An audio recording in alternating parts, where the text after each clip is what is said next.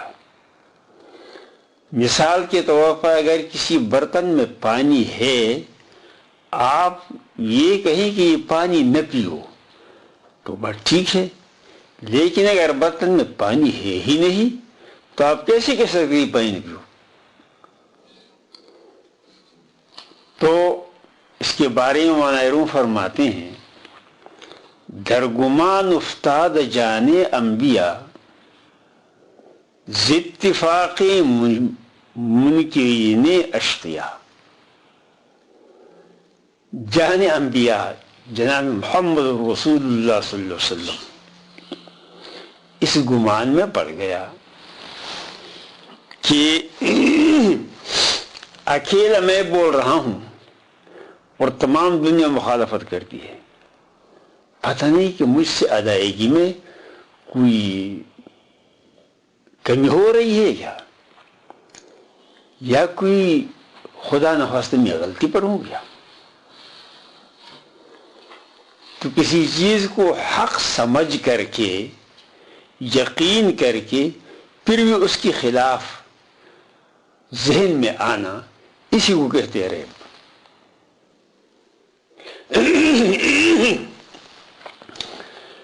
اور یہ حقیقت ہے کہ اگر آپ ایک بات بول رہے ہیں اور سارے لوگ مخالفت کرتے ہیں تو آپ کو خود یہ خیال ہوتا ہے کہ پتہ نہیں میں غلط بول رہا ہوں کیا، یہ سارے لوگ مخالفت کیوں کرتے ہیں؟ اسی لیے حضور اقدس صلی اللہ علیہ وسلم کو یہ پریشانی ہوتی تھی کہ اکیلا میں بول رہا ہوں اور یہ سارے مشرکین، سارے اہل کتاب، تمام عرب میرے مخالفت کرتے ہیں، تو کیا میں اپنی فرائض کی ادائیگی میں کوتاہی کر رہا ہوں یا اس میں کوئی شک بھی ہے؟ حالانکہ اس کو اللہ جل جلالہ نے پہلی سے ختم کیا ہے۔ فرمایا آمن الرسول بما انزل الیہ من ربہ والمؤمنون، ایمان لایا رسول صلی اللہ علیہ وسلم نے اس پر جو اس کے اوپر نازل کیا گیا ہے، اور مومنین نے کی۔ دیکھیے، مبلغ کا ایمان مضبوط ہونا چاہیے۔ اگر مبلغ کا ایمان میں کمزوری ہے تو اس کی تبلیغ کا اثر نہیں ہوگا، یہ قدرتی بات ہے۔ اگر مبلغ ایک بات یقین اور اعتماد سے اور زور سے کہتا ہو تو اس کا اثر مخاطب پر پڑتا ہے، لیکن اگر مبلغ خود مجیرو کرتا ہے تو مخاطب پر اس کا کیا اثر پڑے گا؟ اس لیے ایمان رسول کو مقدم قرار دیا ایمان مومن پر۔ آمن الرسول بما انزل الیہ من ربہ والمؤمنون، مومن کو بعد میں۔ یہ کئی سال پہلے یہاں ایک علماء کونسل بنا تھا، تو یہ مدارس میں پرائمری کے لیے تھیالوجی ٹیچر کے بارے میں ایک میٹنگ ہوئی۔ بعض لوگوں نے یہ سوال اٹھایا کہ پرائمری کی سطح پر تو ہر ایک استاد پڑھا سکتا ہے، یعنی ہندو بھی اسلامیت پڑھا سکتا ہے، مسلمان بھی ہندو مت پڑھا سکتا ہے، پرائمری کی سطح پر تو معمولی سی معلومات ہوتی ہے، یہ ہر ایک کو حاصل ہوتے ہیں، اس کے لیے نئی ٹیچر کی ضرورت نہیں۔ ایک یہودی نے بات کی جو مجھے بہت پسند آئی، اس نے کہا قطعاً نہیں، ہر نظریے کا پڑھانے والا وہ ہونا چاہیے جس کا اس پر یقین ہو. ایک مسلمان کو اسلام پر یقین ہے تو وہ اپنی یقین کو شاگرد کی طرف منتقل کر رہا ہے. عیسائی اپنے یقین کو منتقل کرتا ہے، ہندو اپنی ہندوت کو کی یقین کو، اسی طرح یہودی اپنی یہودیت کی یقین کو منتقل کرتا ہے. لیکن اگر غیر یہودی یہودیت پڑھاتا ہے تو اس پڑھانے سے کوئی فائدہ نہیں ہوگا، کیونکہ وہ اس یقین اور اذعان کے ساتھ وہ بات نہیں کہہ سکتا جو کہنا چاہیے. لہذا آمن الرسول بما انزل الیہ من ربہ والمؤمنون، ایمان رسول مقدم ہے ایمان مومنین پر. تو حضور اقدس صلی اللہ علیہ وسلم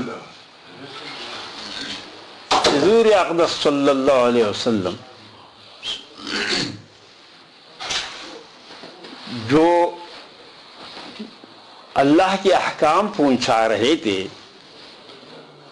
اور اس سلسلے میں عوام کا اختلاف تھا، اس اختلاف کی بنا پر آپ کے دل میں ایک پریشانی آ جاتی تھی.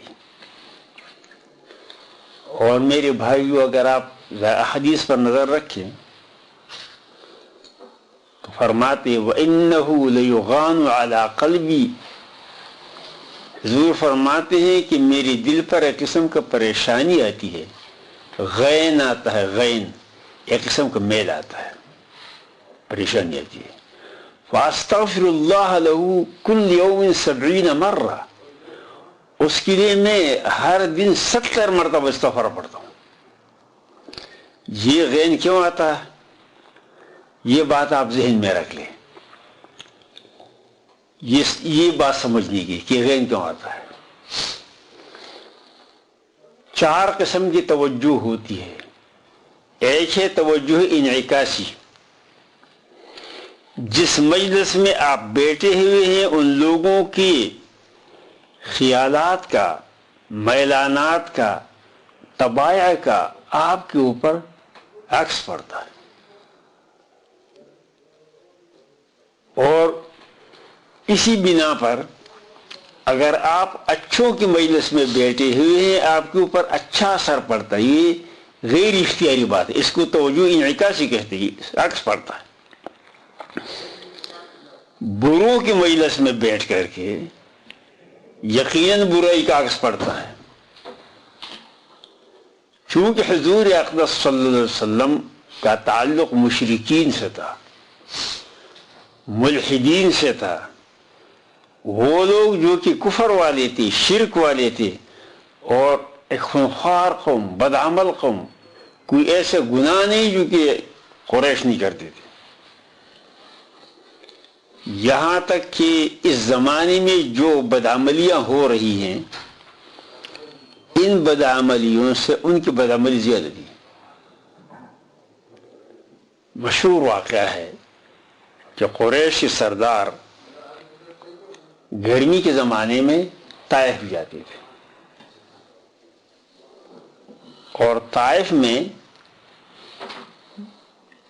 مشترکہ طور پر ایک عورت سے زنا کرتے تھے.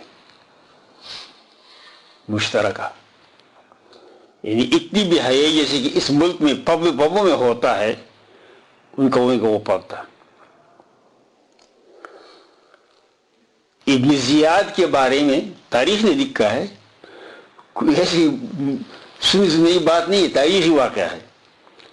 ابن زیاد کے بارے میں لکھا ہے کہ قریش مکہ طائف میں جمع تھے، انہوں نے افر کیا کہ ہمارے لیے کوئی عورت لے آؤ. تلاش کیے تو عورت نہیں ملی. ایک عورت تھی جس کا نام تھا سمیہ، اور وہ بوڑھی ہو چکی تھی، ان بڑھاپے کے حد تک پہنچ چکی تھی. تو لوگوں نے کہا کہ وہ سمیہ ہے اور کوئی نہیں. تو انہوں نے کیا کہا ہاتھا بطول ثدیہا وسخن ابتہا، اس کو لے آؤ اگرچہ اس کی پستان لمبے ہو گئے ہیں، یہ بڑھاپے کی علامت ہوتی ہے، اور اس کے بغل گندے ہو گئے ہیں، گزارا کرنا ہے۔ شراب پی کر کے انہوں نے ان کے ساتھ اپنا گزارا کیا۔ پھر میرے وقت یہ بھی آپ نے شاید نہ سنا ہو کہ ایک اور طریقہ بھی ان کا تھا، رواج تھا کہ اس زنا سے جو بچہ پیدا ہو جاتا اس عورت کو اختیار تھا کہ جس کی طرف منسوب کر لے۔ چنانچہ ابن زیاد جب پیدا ہوا سمیہ سے، تو سمیہ نے اس کو ابو سفیان رضی اللہ عنہ، جبکہ اس وقت وہ سرداران قریش میں تھی، اس کی طرف منسوب کیا، اور انہیں چونکہ رواج تھا انہیں تسلیم کیا، ہاں یہ میرے بیٹا۔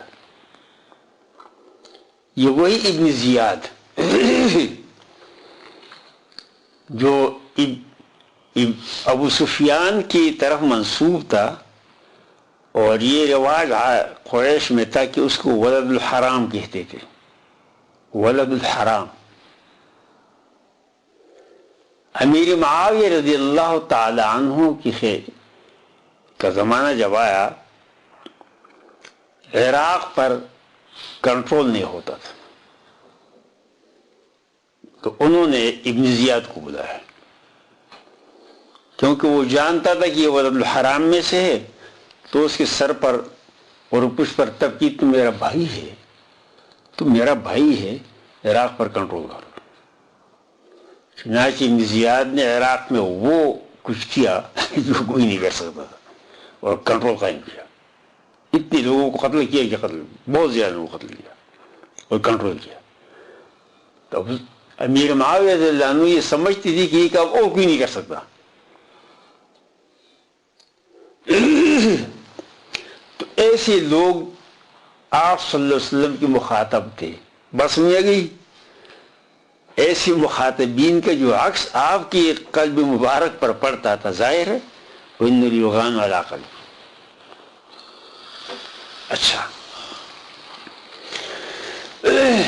تو میں ریب کے بارے میں عرض کر رہا تھا کہ ریب کہتے ہیں اس کو جو یقین کے ساتھ ساتھ تردد موجود ہو، اس کو ریب کہتے ہیں۔ تو اول میں فرمایا کہ ذالک الکتاب لا ریب فیہ، یہ کیوں فرمایا؟ اس لیے کہ دو قسم کے ذہن ہوتے ہیں مفتی صاحب، ایک ذہن ہوتا ہے ذہن رسا،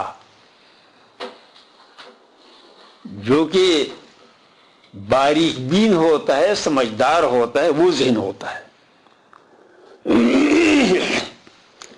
اور ایک وہ ذہن ہوتا ہے جو کہ جس کو ڈلم الیقین کہتے ہیں، ان کے یقین اپنی جگہ پر نہیں ہوتا۔ اسی لیے ایک بات میں کہتا ہوں اسے یاد آتی ہے، تقلید۔ تقلید کسے کہتے ہیں؟ تقلید کہتے ہیں قول فعل غیر کو جو زائل ہو تشکیک مشکک سے۔ آپ کسی کی تقلید کرتے ہیں، کسی کی بات مانتے ہیں، اور کسی اور نے شک ڈالا تو چھوڑ دیتے ہیں۔ لہذا ایک ہے ایمانی تقلیدی اور ایک ہے ایمانی یقینی۔ ایمانی یقینی کی بھی ذیل نہیں ہوتا، یہ ایمانی تقلیدی ذیل ہوتا ہے۔ جو کہتے ہیں کہ شیطان نے جان نکلنے کے وقت اس کا ایمان لوٹ لیا، تو یہ وہی ایمان ہوتا ہے جو کہ ایمانی تقلیدی ہوتی ہے۔ ایمان تقلیدی کے بارے میں اگر دوسری طرف سے دلیل پیش ہوا اور اس نے ذہن میں بٹھا دیا کہ تم جس پر ہو یہ غلط ہے اور صحیح ہے، تو مان لے، دل میں بات بیٹھ جاتی ہے۔ اسی ریب کے بارے میں قرآن عظیم نے ہمیں دعا سکھائی، ربنا لا تزغ قلوبنا بعد اذ ہدیتنا وہب لنا من لدنک رحمہ انک انت الوہاب۔ حضرت مولانا فرمایا کرتے یہ دعا جو پڑھتا ہو اللہ تعالیٰ اس ایمان کی یقیناً حفاظت فرماتے ہیں۔ یہ زیغ ہے نا، فَأَمَّا الَّذِينَ فِي قُلُوبِهِمْ زَيْغٌ فَيَتَّبِعُونَ مَا تَشَابَهَ مِنْهُ ابْتِغَاءَ الْفِتْنَةِ وَابْتِغَاءَ تَأْوِيلِهِ، زیغ، ربنا لا تزغ قلوبنا، یہی زیغ ہے جو کہ ریب کے ہم شکل ہے۔ تو ریب اس شک کو کہتے ہیں جو کہ یقین کے ساتھ ساتھ شک بھی ہو۔ چونکہ قرآن عظیم کی مخاطب دو قسم کے لوگ تھے، میرے بھائیوں میری بات غور سے سنا کرو، دو قسم کے لوگ مخاطب تھے، ایک اونچی ذہنیت والے تھے اور ایک عام ذہنیت والے تھے۔ اونچی ذہنیت والوں کو یقین تھا کہ یہ اللہ کا کلام ہے اور اس میں کوئی شک نہیں، اونچی یقین والے یہ تھے۔ تو جو اونچی یقین، اونچی ذہن والے تھے، اونچی سمجھ والے تھے، ان میں سے کچھ تو اسلام میں داخل ہو گئے، اور بعض نے جو انکار کیا تو اس لیے انکار نہیں کیا کہ اس کی حقانیت کے قائل نہیں تھے، صرف وہ اقتدار کی لڑائی کی بنا پر۔ وہ کہا کرتے تھے کہ بنی عبد مناف ہر چیز میں آگے ہو رہے ہیں، سقایا ان کے پاس ہے اور تولیت کعبہ ان کے پاس ہے۔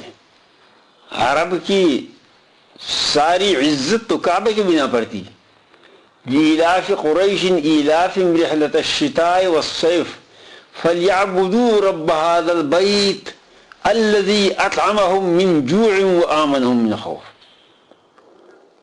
کعبے کی چابی جس کے پاس تھی اور کعبے کی تولیت جس کے پاس تھی وہی معزز سمجھا۔ چونکہ کعبے کی تولیت بنی عبد مناف بنی ہاشم کے پاس تھی، باقی لوگ جو تھے وہ اس میں شریک نہیں تھے، تو ان کو یہ خطرہ تھا کہ تولیت کعبہ ان کے پاس ہے، سقایا ان کے پاس ہے، اور پیغمبری بھی ان کے پاس آ جائے تو ہمیں کیا دیتے ہیں، ہم تو ایسے رہ جائیں گے۔ اسی طرح ابو جہل جانتے تھے، ایک تاریخ میں لکھا ہے کہ ابو سفیان، ابو جہل اور اخنس بن شریق، نضر بن حارث، یہ سارے کے سارے چپ چپ کر کے قرآن سنتے تھے۔ جب حضور اکرم صلی اللہ علیہ وسلم حرم شریف میں قرآن عظیم کی تلاوت کرتے رات کو، تو یہ حضرات چپ جا کے سنتے تھے، اور سنتے سنتے ان کو اتنا مزہ آتا، اتنا مزہ آتا کہ صبح ہو جاتی ان کو خبر نہیں ہوتی۔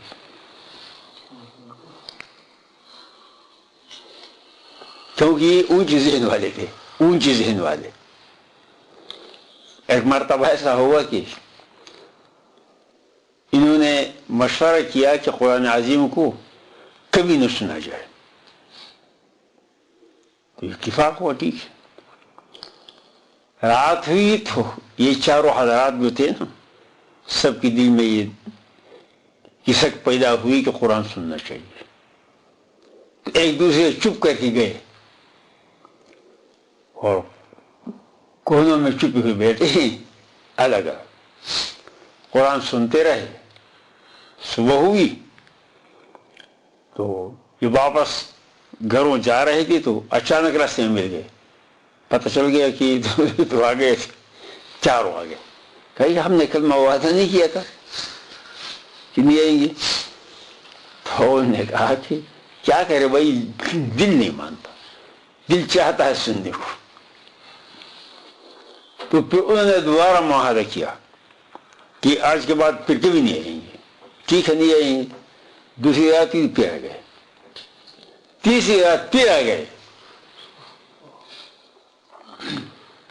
آخر انہوں نے کہا کہ یہ حقیقت ہے کہ یہ کلام حق ہے, نہ کہانت ہے, نہ شعر ہے, نہ مجنون کی باتیں ہیں, واقعی کلام اللہ حق ہے, نہ کسی شاعر کا قول ہے. لیکن اس کی حقانیت کو اگر ہم تسلیم کرتے ہیں تو میری سرداری گئی, تمہاری سرداری گئی, اس کی گئی, ہم سب ویسے رہ جائیں گے. اب تک لوگ ہم سے پوچھتے تھے کہ ہم کیا کریں, اب ہم جا کے ان سے پوچھیں کہ ہم کیا کریں. اس کے لیے اگر تیار ہو تو میں عرض کر رہا تھا کہ دو قسم کے اذہان ہوتے ہیں. ایک وہ ذہن جو اعلیٰ قسم کا ہوتا ہے, وہ تو سمجھ جاتا ہے, لیکن جو عام ذہن ہوتا ہے اس میں شکوک و شبہات پیدا ہوتے ہیں, کیونکہ وہ دوسرے کے پیچھے چلنے تقلیدی ہوتے ہیں, مقلدین ہوتے ہیں. تو اس لیے اللہ پاک بولے وَإِن كُنتُمْ فِي رَيْبٍ مِّمَّا نَزَّلْنَا عَلَىٰ عَبْدِنَا.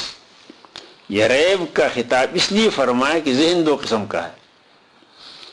فی شک نہیں کہا, فی ظن نہیں کہا, فی ریب کہا.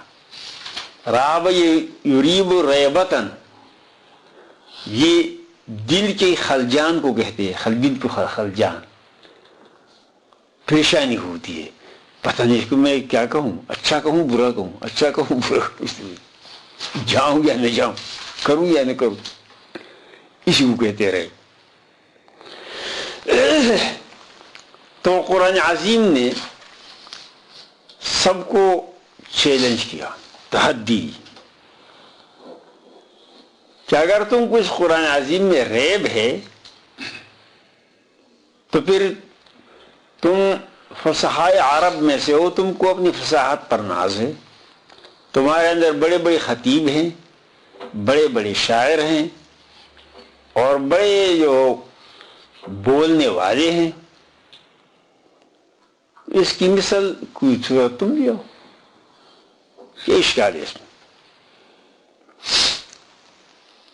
تو سارے کے سارے اس چیلنج کے بارے میں سوچنے لگے, مگر اس کا مقابلہ کوئی نہیں کر سکا, کوئی نہیں کر سکا. اس پر اقرار کیا کہ اس کا کوئی مقابلہ نہیں کر سکتا.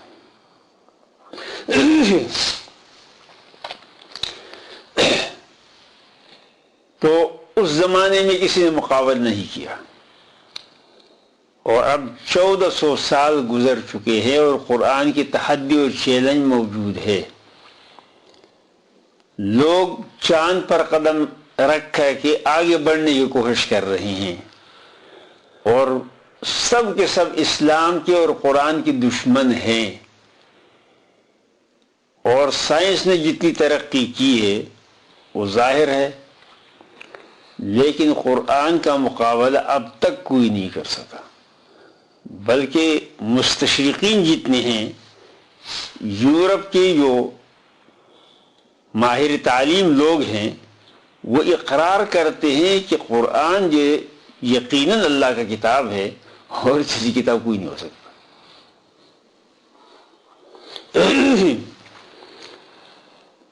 یہاں تو بصورتن سے جو ہے تحدی اور مقابلے کے اعلان کیا گیا, اور دوسری صورت میں ہے قل فأتوا بعشر سور مفتریات, 10 سورتوں کا. یہ 10 کا اور 1 کا, اس کی وجہ یہ ہے کہ 10 کی اعلان کرنے کے بعد جب وہ اس سے لاچار ہو گئے تو یہ دیکھا گیا کہ چلو 10 نہیں لا سکتے, 1 لے آؤ. تو 1 کی ریس لی بصورت من مثلی. اور پھر تحدی میں فرماتے ہیں کہ وَادْعُوا شُهَدَاءَكُم مِّن دُونِ اللَّهِ, تم اکیلے نہیں, سارے کے سارے بڑے بڑے قابل جمع ہو جائے اور اس جیسی کلام پیش کرے. اتنے بڑے بڑے فصیح تھے کہ کہتے کہ صحبان ابن وائل جو تھا وہ 24 گھنٹے تقریر کرتا تھا اور جو لفظ زبان سے نکالتا دوبارہ وہ لفظ زبان پر نہ آتا. زبان پر اتنی عظیم قدرت اس کو حاصل تھی لیکن وہ قرآن کا مقابلہ نہیں کر سکا. تو اللہ فرماتے ہیں فَإِن لَمْ تَفْعَلُوا، اگر تم نہ کر سکو، ان قرآن جیسے کتاب نہیں لا سکتے ہو، سورت نہیں لا سکتے ہو، ایک آیت نہیں لا سکتے ہو،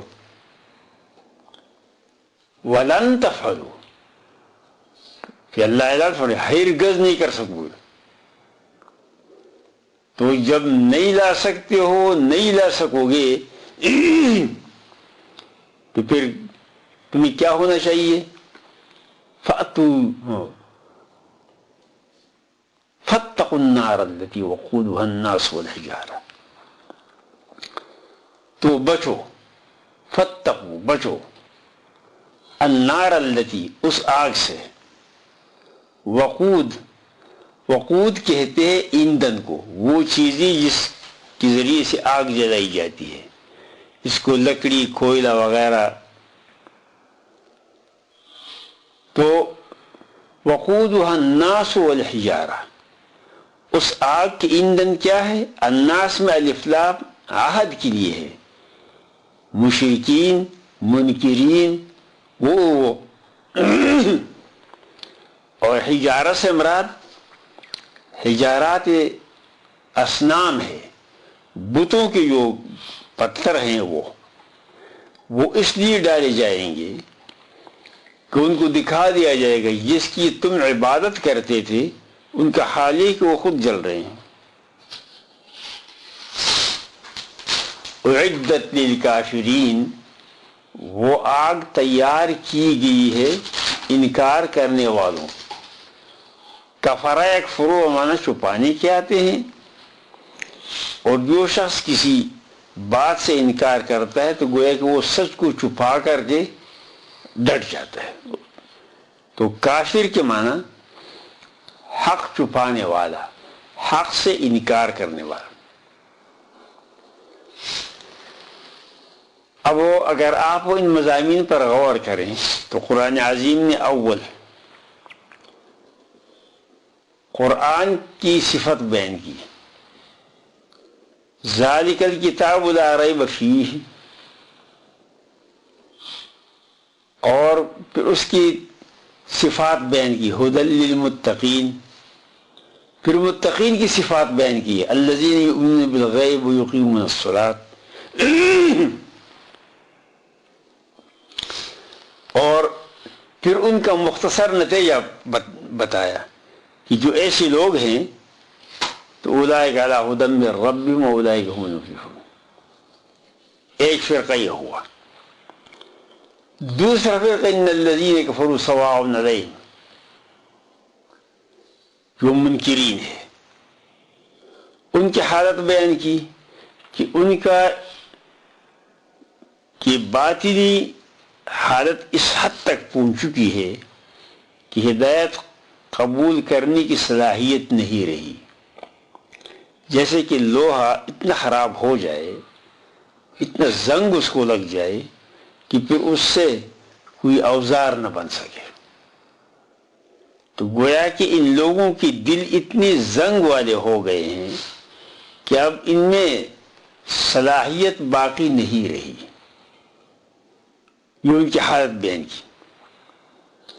اور صلاحیت کیوں باقی نہیں رہی؟ کیونکہ دل کی جو راستے ہیں وہ بند ہیں. انہوں نے اپنی بدعملیوں کی بنا پر اپنے دلوں کے راستے بند کر دیے ہیں. کانوں سے سنتی نہیں، آنکھوں سے دیکھتی نہیں. آنکھوں سے دیکھتے تو دل پر تصویر چلی جاتی، کانوں سے سنتے تو دل پر بار بار کا اثر ہوتا، لیکن کانوں سے سنتی نہیں، آنکھوں سے دیکھتی نہیں. تو دل کی صفائی کیسے ہو جائے؟ یہ اس کی علت بتائی. سواء علیہم انذرتہم ام لم تنذرہم لا یؤمنون. کیوں؟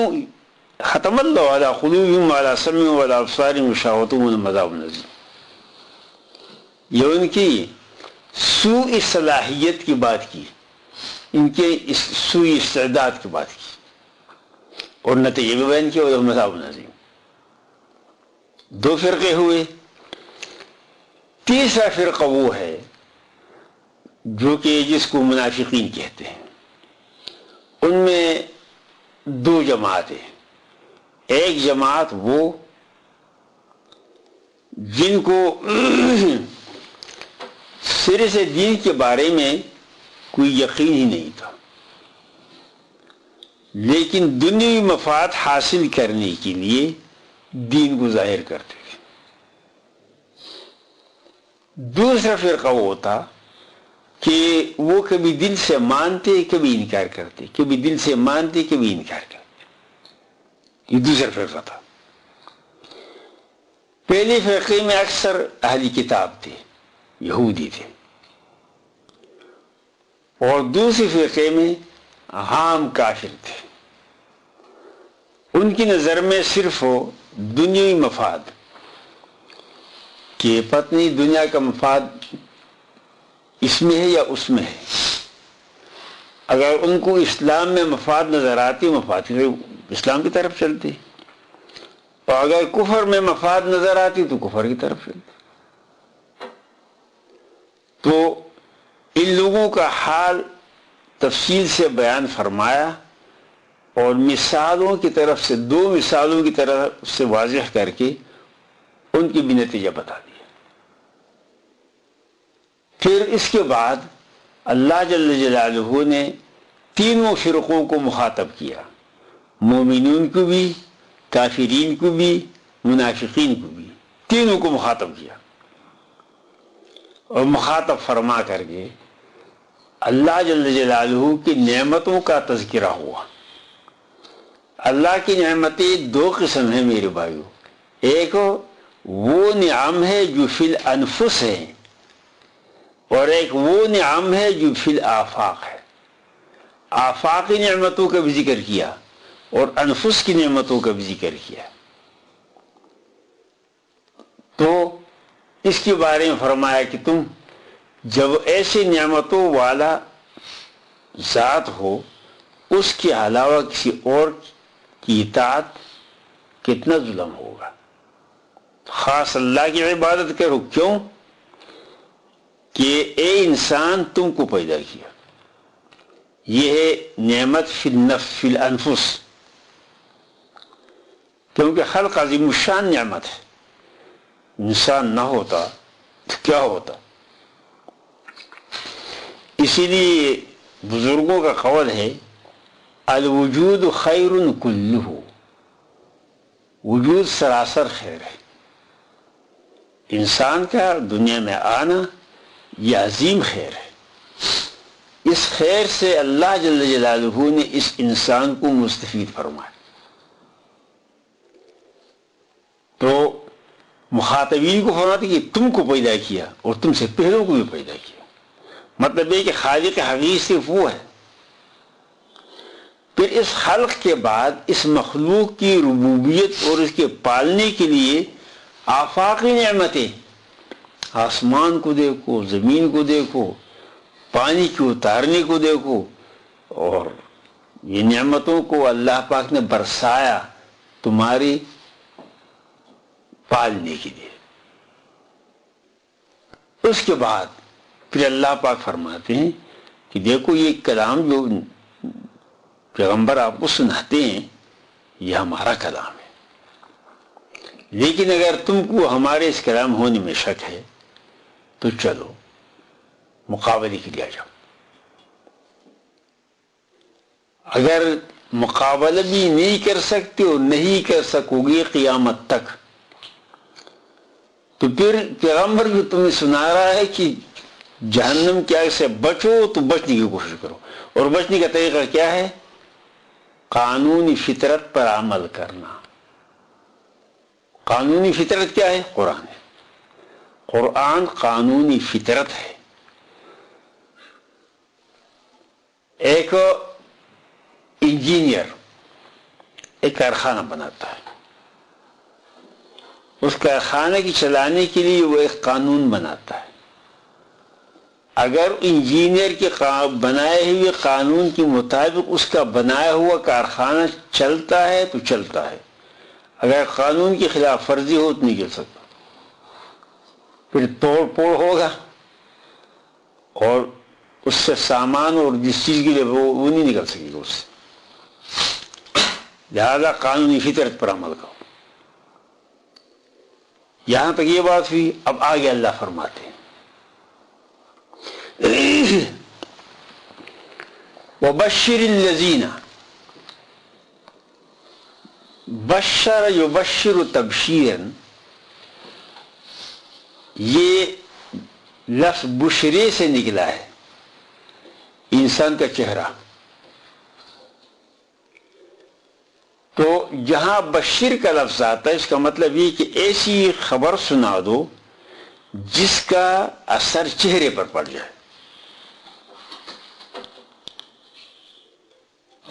اس لیے اللہ جل قرآن عظیم میں جہاں جہاں بھی اہم خبر سناتے ہیں تو لفظ بشارت سے، بشر. وبشرہم بعذاب علیم، خوشخبری ہے نہیں، وہ خبر سنا دو جس کا اثر ان کے چہرے پر پڑ جائے، فوراً اثر کرے. تو تبشیر کہتے ہیں خبر مؤثرہ کو جس کا اثر چہرے پر آ جائے، اس کو تبشیر کہتے ہیں.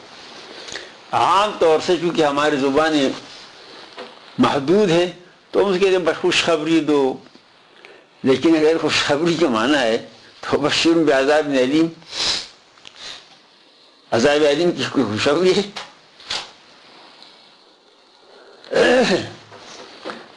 اور اسی لیے بعض لوگوں نے وہاں پر ایک توجیہ پیش کی ہے کہ یہ مجاز ہے. مجرم کے لیے لفظ بشارت جو ہے مجاز ہے، حقیقت نہیں ہے، بلکہ یہ اس کے جو تحقیر اور توہین کے لیے ہے. اس کی مثال وہ یہ پیش کرتے ہیں جیسے کہ کوئی گدھا آ رہا ہو، آپ کہیں مولانا صاحب آ گئے، وہ مولانا صاحب آ گئے، تو گدھے کو مولانا کہنا یہ اس کی توہین ہے، یا کسی مولانا کو گدھا کہنا اس کی توہین. تو بعض الفاظ توہین کے لیے استعمال ہوتے، انہوں نے تو یہ توجہ پیش کی. لیکن اصل چیز وہی ہے جو میں نے عرض کیا کہ تبشیر کہتے یہ لفظ بشرے سے لیا گیا ہے، اس خبر کو جو کہ مؤثر ہو چہرے پر، چاہے وہ غم کا خبر ہو یا خوشی کا ہو. کبھی کبھی غم کا خبر جب آ جاتا ہے انسان کا چہرہ کیسے ہو جاتا ہے؟ یہ چہرہ انسان کا یہ دل کی کتاب ہے. اسی چہرے سے انسان کی خوشی محسوس ہوتی ہے، انسان کے غم محسوس ہوتا ہے، انسان کا مرض محسوس ہوتا ہے، انسان کی صحت، یہ ساری چیزیں چہرے ظاہر ہوتی. یہ چہرہ انسان کی دل کی کتاب، اور جو لوگ اس میں ماہر ہوتے ہیں وہ دلوں کا حال لوگوں کو بتا، تمہارے دل میں یہ ہے، تمہارے دل میں یہ ہے. وہ سمجھتے کہ یہ کوئی صاحب کشف بزرگ ہے، صاحب کشف نہیں ہوتا، صرف ان کو تجربہ ہوتا ہے. اس کو کہتے ہیں فراست. یہ فراست ہے. اس کو فرمایا اتقوا فراست المؤمن فإنه ينظر بعین اللہ، مومن کی فراست سے ڈرو کیونکہ وہ اللہ کی نظر سے دیکھتا ہے، چہرے کو دیکھ کر کے دل کا حال معلوم کر لیتا ہے. یہ فراست ہے. تو وبشر الذین، خوشخبری دو ان لوگوں کو آمنو جو ایمان والے ہیں، وعاملوا الصالحات اور نیک کام کرتے ہیں. یقین کیا اور ان کا یقین اور ان کا عمل دونوں آپس میں مطابق ہے. عمل یقین کے مطابق. جو یقین عمل کے مطابق نہ ہو وہ یقین نہیں ہے، اور جو عمل یقین کے مطابق نہ ہو وہ عمل نہیں ہے۔ یہ لازم و ملزوم ہے، یقین کامل ہو عمل اس کے مطابق ہوگا، عمل صحیح ہو یقین اس کے مطابق ہو۔ اچھا کس چیز کی بشارت؟ ان لہم جنات، بے شک ان کے لیے باغات ہے، تجری جو بہتی ہیں، اس کی نیچے سے نہریں۔ دیکھیے انسان کی خواہشات کیا ہیں؟ اگر آپ سوچیں مفتی صاحب تو 4 خواہشات ہیں انسان کے ذہن میں، صرف 4 چیزیں۔ وہ کیا ہے؟ اچھا کھانا، اچھا پینا، اچھا پہننا اور اچھا رہنا۔ یہ 4 ہے، اور کیا کچھ یہ 4 خواہش، ان 4 خواہشات کو ذکر کیا ہے قرآن۔ اللہ مجھے اور آپ کو قرآن سمجھنے کی توفیق عطا فرمائے۔ قرآن میں سب کچھ بتایا ہے، سمجھنے کی ضرورت ہے۔ انسان کی 4 خواہشات ہیں اور ان سے زیادہ کچھ نہیں۔ اسی لیے حدیث میں جو آیا ہے کہ دنیا سے انسان کا حصہ یا تو وہ ہے جو اس نے کھایا ہضم کیا، پیا ہضم کیا، پہنا پرانا کیا، یا اللہ کے راستے میں دیا اور آخرت کا ذخیرہ بنایا۔ جو بچا وہ اس کا نہیں، کسی اور کا ہے۔ لاکھوں رہ گئے کسی اور کا ہے، ایک پنی رہ گئی وہ بھی کسی اور کا ہے۔ یہ خبر کو جو جائے گا تو خالی ہاتھ جائے گا۔ یہ 4 خواہشات۔ اچھا اچھے رہنے میں کیا آتا ہے؟ اچھی بیوی آتی ہے۔ انسان یہ چاہتا ہے کہ میں اچھا کھاؤں، اچھا پیوں، اچھی طرح سے رہوں اور میری اچھی بیوی ہو۔ ایک اور بات سنو، حدیث شریف میں جو آتا ہے کہ دنیا گندی ہے،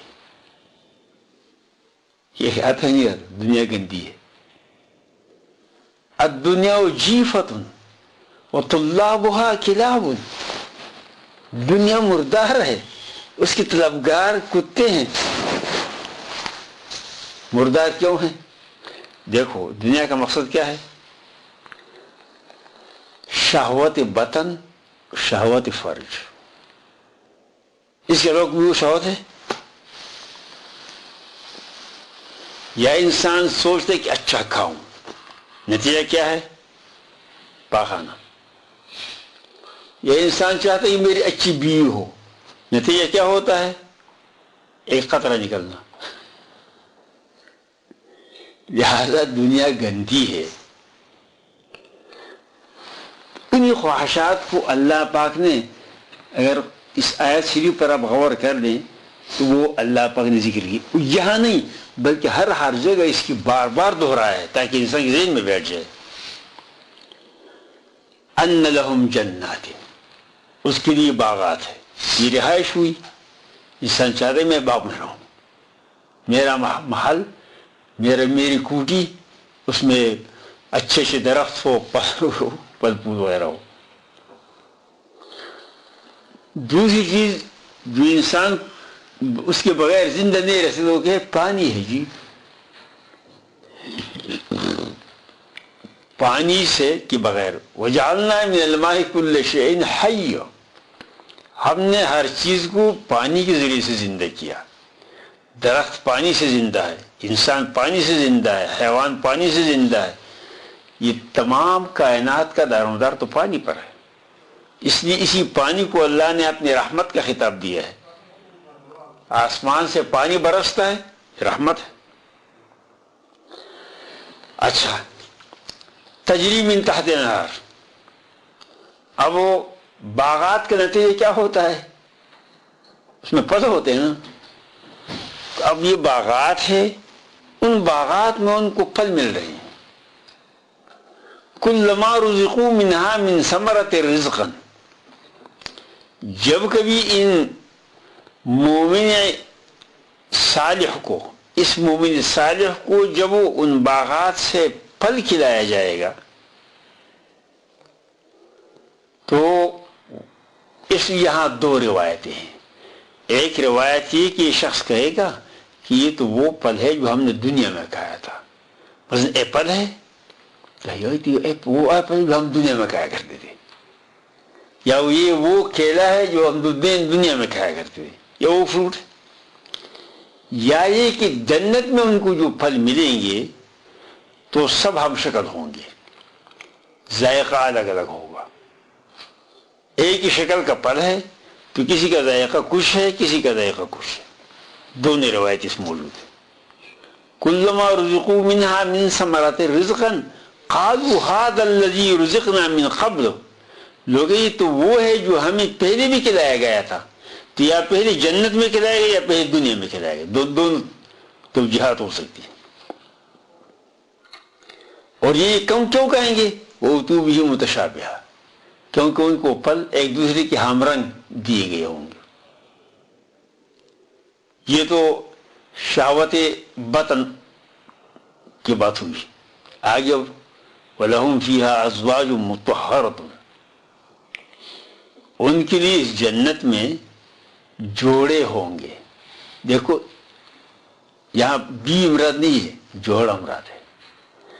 مومن عورت کو جنت کا آدمی ملے گا اور مومن مرد کو جنت کی بیوی ملے گی. فرماتے ہیں کہ جو عورت دنیا میں مومن ایسی ہے کہ اس نے نکاح نہیں کیا،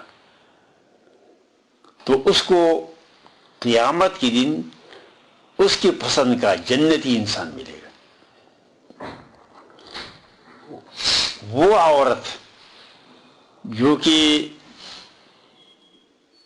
اس کا شوہر اس سے پہلے مر چکا ہے اور وہ بیوہ رہ گئی ہے، اگر وہ جنت میں گیا ہے تو اس عورت سے کہا جائے گا کہ اگر تم کو اپنا شوہر پسند ہے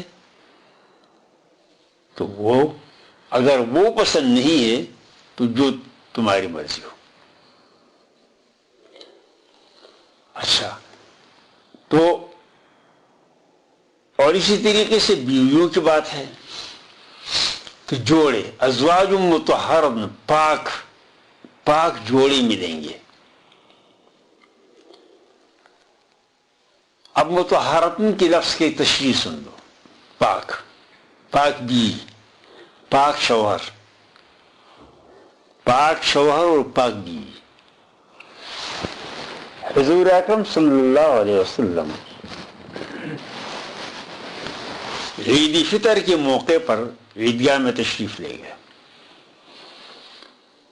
تو حضرت بلال رضی اللہ تعالیٰ عنہ کو اپنے ساتھ لے کر کہ اس جماعت میں جو کہ عورتوں کی جماعت الگ بیٹھی ہوئی تھی ان میں تشریف لے گئے. مرد الگ بیٹھے ہوئے تھے عیدگاہ میں اور عورتیں الگ بیٹھی ہوئی تھی. یہ حدیث مشکات شریف میں ہے. آگے تو حضور صلی اللہ علیہ وسلم نے عورتوں کو خطاب فرمایا، یا معاشر النساء تصدقنا، اے عورتوں کی جماعت تم خیرات کیا کرو، صدقے دیا کرو. فإنی اریتکن اکثرکن من اہل النار، کیونکہ تم میں سے اکثر مجھے دوزخ میں دکھائی گئی ہو. معراج کے واقعے میں جب حضور صلی اللہ علیہ وسلم دوزخوں اور جنتوں کے لیے تشریف دیکھنے کی تشریف لے گئے تھے، آپ نے فرمایا کہ میں نے دوزخ میں مردوں کی بنسبت عورتوں کو زیادہ پایا، یعنی عورتیں دوزخ میں مردوں کی بنسبت زیادہ تھی. فإنی اریتکن اکثرکن من اہل النار. تو خواتین میں ایک نے کہا وَلِمَ ذَلِكَ یا رسول اللہ، یہ کیوں؟ ہم جو ہے مردوں کی نسبت دوزخ میں زیادہ کیوں ہیں؟ آپ نے فرمایا الستن من ناقصات عقل و دین، کیا تم ناقص العقل ناقص الدین نہیں ہو؟ تو انہیں پھر کیا وما نقصان عقلنا و دیننا، آپ نے فرمایا تمہارے عقل کا نقصان یہ کہ دو عورتیں ایک مرد کے برابر ہیں شہادت میں اور میراث میں، یہ اس کے عقل کا نقصان ہے۔ بے عقل کو اگر تم مال حوالہ کر لو گے تو وہ چند دن میں ختم کر کے چلتے جائے گا، اور اگر اس کو نظام حوالہ کرو گے تو نظام بھی خراب ہو جائے گا۔ ایک مرتبہ حضور اقدس صلی اللہ علیہ وسلم کے سامنے کسی نے یہ عرض کیا کہ حضرت ایران میں ہم نے دیکھا کہ ان کی جو بادشاہ ہے وہ عورت ہے۔ حضور نے فرمایا لن یفلح قوم، ہرگز کامیاب نہیں ہو سکتے وہ قوم جنہوں نے عورت کو اپنا حکمران بنایا۔ تو ایک نقصان یہ ہے، اور دین کا نقصان یہ کہ کوئی بھی عورت مکمل مہینہ نہ روزے رکھ سکتی ہے نہ نماز پڑھ سکتی ہے، ماہواری ہے کہ ان کو۔ لیکن یہاں سوال پیدا ہو سکتا تھا کہ یہ تو ہمارا نقصان نہیں، یہ تو اللہ نے اسے پیدا کیا، اس میں کیا نقصان؟ تو حضور اکرم صلی اللہ علیہ وسلم نے ان کو وہ بات ظاہر کی کہ جو ان کی اختیار میں ہے۔ فرمایا ما رأيت أذهب للب تكثرن اللعن وتكفرن العشیر، تم زیادہ لعنتی کرتے ہو۔ عورت کی یہ عادت ہے کہ ہر بات پر لعنت، اس پر لعنت اس پر لعنت، ایسے لعنت کرنے والے کو اللہ نہیں بخشتا۔ وتكفرن العشیر، اپنی سوسائٹی کے ناشکرہ ہو۔ یہ عورت آپ تجربہ کر لیں، باپ سے راضی نہیں ہے، مجھے نہیں دیتا، دوسرے کو دیتے ہیں مجھے نہیں دیتا، بھائی سے ناراض، بھائی سے خوش نہیں، باپ سے خوش نہیں، بھائی سے خوش نہیں، بیٹے سے خوش نہیں۔ بیٹے کے بارے میں تو کہتی ہے کہ پالا پوسا میں نے اور اب اپنی بیوی کا غلام بن گیا، مجھے بھول گیا۔ تو اور اپنے شوہر کا ناشکرہ، یہ شوہر اپنی بیوی کے ہر قسم کی خوشیوں کا خیال رکھے گا، لیکن اگر کبھی کوئی ایسی بات ہوئی کہ اس کی مرضی کے خلاف ہے تو کہتے تم نے کبھی مجھے خوش نہیں رکھا، تم تو ہمیشہ میرے پیچھے پڑے ہوئے ہو، تم تو ہمیشہ مجھے تم ستاتے ہو، ساری باتیں بھول جاتی۔ فرمایا اس کے علاوہ ایک اور ہے تمہارے اندر، ما رأیت اذهب للب الرجل الحازم من احداکن، ایک عقل مند شخص کو اور کوئی بھی وقوف نہیں بنا سکتا بغیر عورت کے، عورت ایک عقل مند شخص بھی وقوف بنا۔ اب یہ ازواج مطہرہ کے معنی سن، ازواج مطہرہ جنت کی وہ عورتیں ایسی ہوں گی کہ جس کو حیض نہیں ہوگا، جس کو نفاس نہیں ہوگا، جس کے اندر کوئی بھی غلاظت نہیں ہوگی، کیونکہ انسان کے اندر، انسان تو دیکھا جائے تو غلاظت سے بھرا ہوا ہے، غلاظت سے بھرا ہوا، اس کا پیشاب ہے، پاخانہ ہے، اس کا پسینہ ہے، اس کا جو ہے وہ بلغم میں ہونے کیا کیا چیزیں ساری ایسی بات۔ لیکن جنت کی عورتوں میں یہ بات ہی نہیں ہوگی، کہتے ہیں کہ ان کا لعاب اتنا میٹھا ہے کہ اگر اس کا قطرہ دنیا کے سمندر میں ڈال دیا جائے تو سارا سمندر میٹھا ہو جائے گا۔ اچھا، یہ سارے باتیں تو نعمتوں کی، لیکن اس کے علاوہ ایک اعلیٰ نعمت اللہ ذکر فرماتے ہیں، اعلیٰ نعمت وَهُمْ فِيهَا خَالِدُونَ، یہ سب سے بڑی نعمت ہے۔ اگر آپ کو کوئی شخص کوٹھی دے دے، باغ دے دے کہ بھائی تمہاری زندگی تک تو تم اس میں رہو، بعد میں یہ تمہارا نہیں ہے، آپ اس میں خوش نہیں ہیں، ایک معمولی جھونپڑا آپ کو دیا کہ ہمیشہ ہمیشہ یہ تمہارا ہے، تمہارے اولاد کا، وہ تو اس جھونپڑے کو تم اس محل سے زیادہ اچھا سمجھتے ہو۔ انسان کی زندگی اس پر ہے کہ یہ میرا ہے۔ جس شخص کو وہ اپنا سمجھتا ہے اس سے پیار کرتا ہے، جس کو اپنا نہیں سمجھتا، دیکھو مکان کا مقصد کیا ہے؟ اس میں رہنا ہے نا، لیکن ایک اپنا مکان ہے اور ایک کرائے کا مکان ہے، تمہیں فرق ہے یا نہیں ہے؟ کرائے کے مکان پر آپ خوش نہیں ہیں، لیکن اپنے مکان اگرچہ معمولی ہے اس سے زیادہ خوش۔